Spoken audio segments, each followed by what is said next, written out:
Now, this is the single most important thing that we can ever attain, the knowledge of our own self.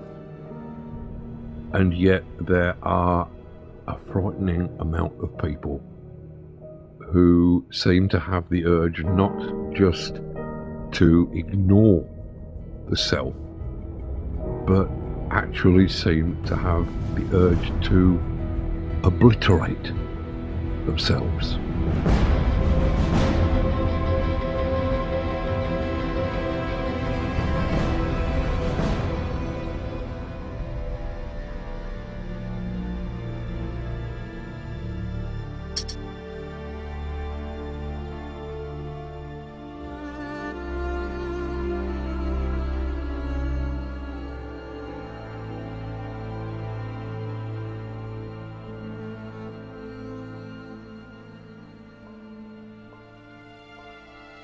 There are two parts to the mind that are completely different than one another, yet they work together. We confuse them, we tie them together, and yet they represent two entities working in two different fashions. There's the conscious mind and what is called the subconscious mind. Now, here's what it's very important, people have to know this, okay, and here's what it is. The conscious mind is our creative mind that is connected to our personal identity and our spiritual selves. That makes us all unique. Each of us has our own personal conscious mind. But what becomes very significant is this, is the subconscious mind is equivalent to a tape player. It's exactly what it is. It records experiences and then plays them back. And so now let's take a look and say, well, wait, there's a thinking mind and then there's a tape player mind. And what's different about them is very profound. So let's talk about two fundamental differences first. The tape player, the subconscious mind, as an information processor, as the equivalent of a computer, is 1,000,000 times more powerful an information processor than is the conscious mind. So when you look at the power between the conscious and subconscious is 1,000,000 times more powerful. Number two, on a day-by-day basis, the subconscious mind runs our biology about 95 to 99% of the time.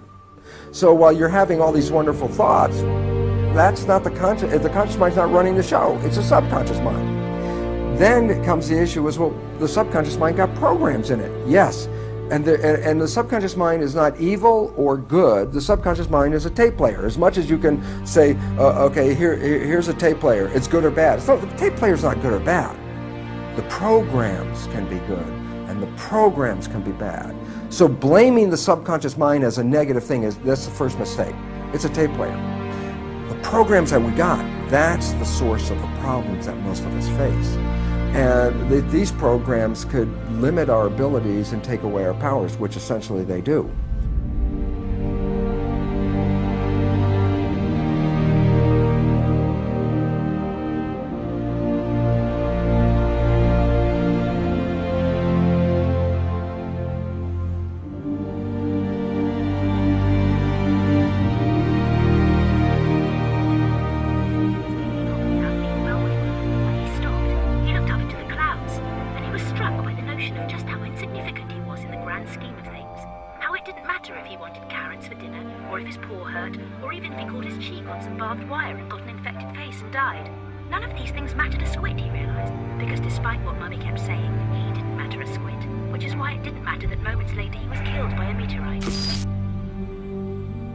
So the idea is, when life doesn't work, when you don't find that relationship that your positive thinking was looking for, when you don't get that health that you were looking for because your positive thinking was asking for it, we have a tendency, therefore, to blame the outside world because, as far as I know, my intention was for all these wonderful things. And when I don't get it, it can't be me because I have all these wonderful positive intentions.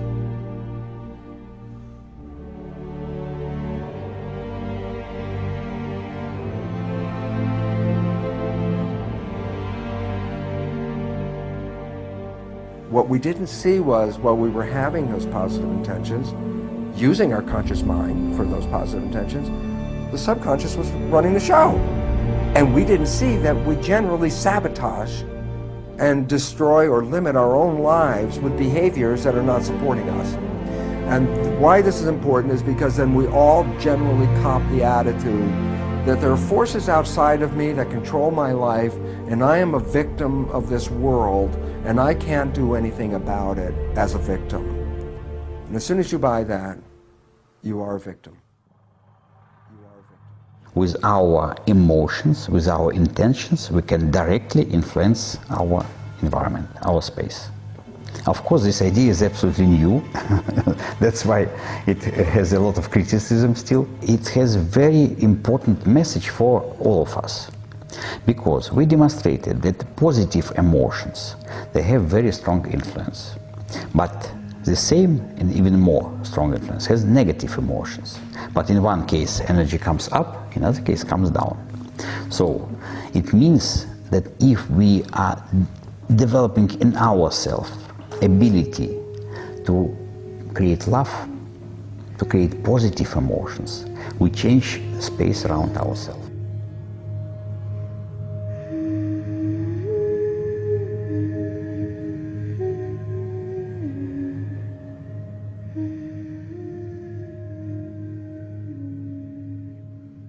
The spiritual world of religion was talking about the invisible moving forces that shape the physical reality, and we call them spirit. And then science only came into existence because it made a detente with the church. In the very early days of science, it said, look, we won't tread on your invisible spiritual domain. We will just study the physical world. And when Newton was able to predict the movements of the planet by just looking at the physical features, then scientists got the ideas, well, if you can understand how the universe operates by just studying the material world, we don't need that invisible stuff. But in 1925, Newtonian physics was incorporated, subsumed by a bigger physics called quantum physics. And quantum physics emphasizes the universe is made out of energy, it's not made out of matter.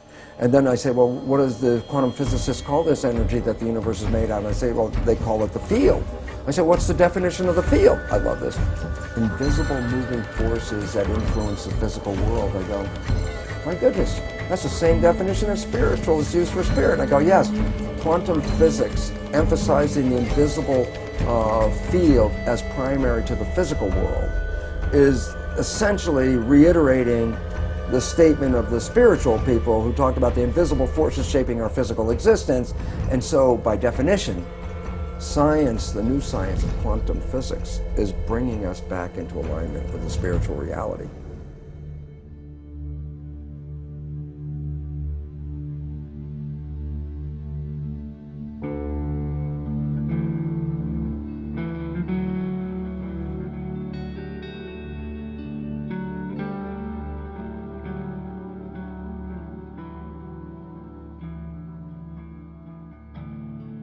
Hopefully, the dogmatic beliefs of the church, which had talked about these wonderful terms but didn't allow us to live there, and science, which is still stuck in its material plane, will both divest themselves of their dogma and allow us to come together and recognize that we're all part of that invisible field, that we don't even live in our own bodies, if you understand the nature of how the cell works, that we are part of the field being downloaded into our body, that we're all, by definition, the field, or we're all spiritual, same definition.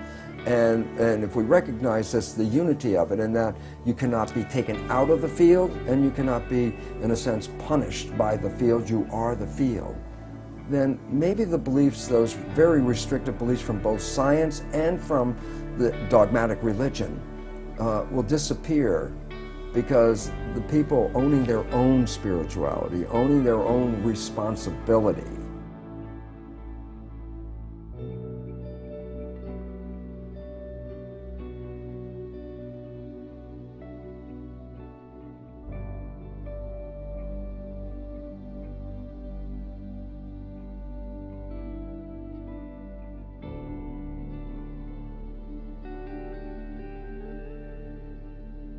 go out and talk to the average person anywhere in the world and say, if you could create a world, what would you like? Well, I'd like a world where there's peace and harmony, and I'd like some food and a job. And I go, isn't it amazing how everywhere you go in the world, virtually the entire population has the same belief?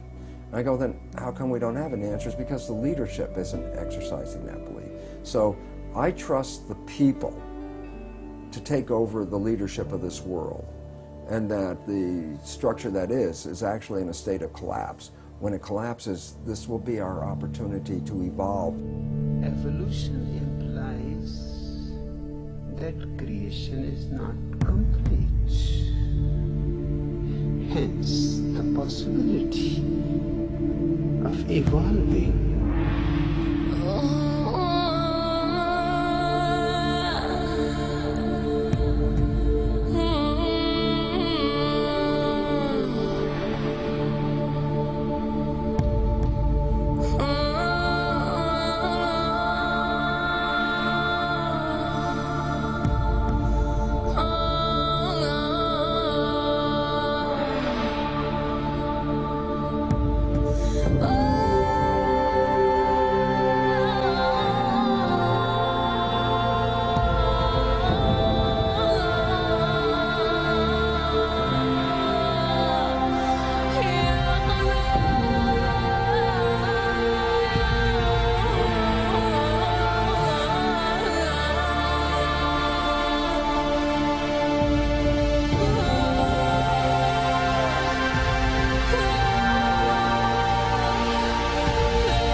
Not be taken in by the stories, not to buy into the threats on our existence, and start to recognize, look, we are creating these lives.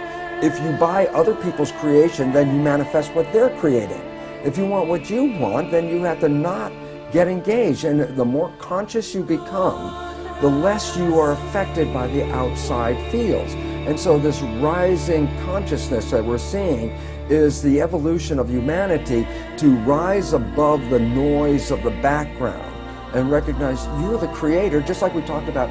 If you can create a honeymoon for yourself while you're in love, and everyone started to create a honeymoon for themselves, then all of a sudden the concept of war and violence would disappear, because if everybody's in love and everybody's in harmony and everybody's so excited by being here, then the competition and violence that we live by because of today's beliefs would disappear. And the reality is, we are moving in that direction right now.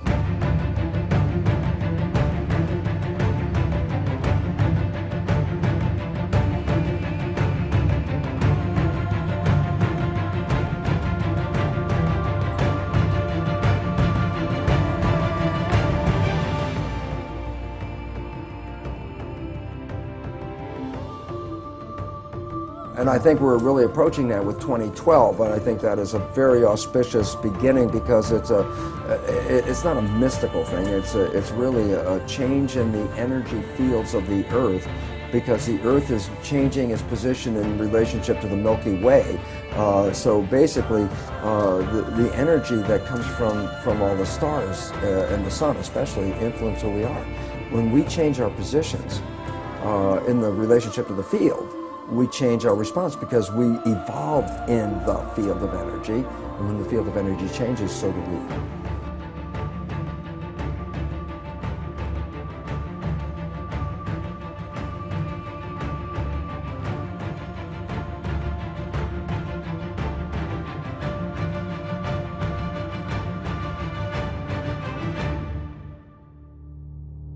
I don't know the future. I didn't come here to tell you how this is going to end. I came here to tell you how it's going to begin. Hunab Production.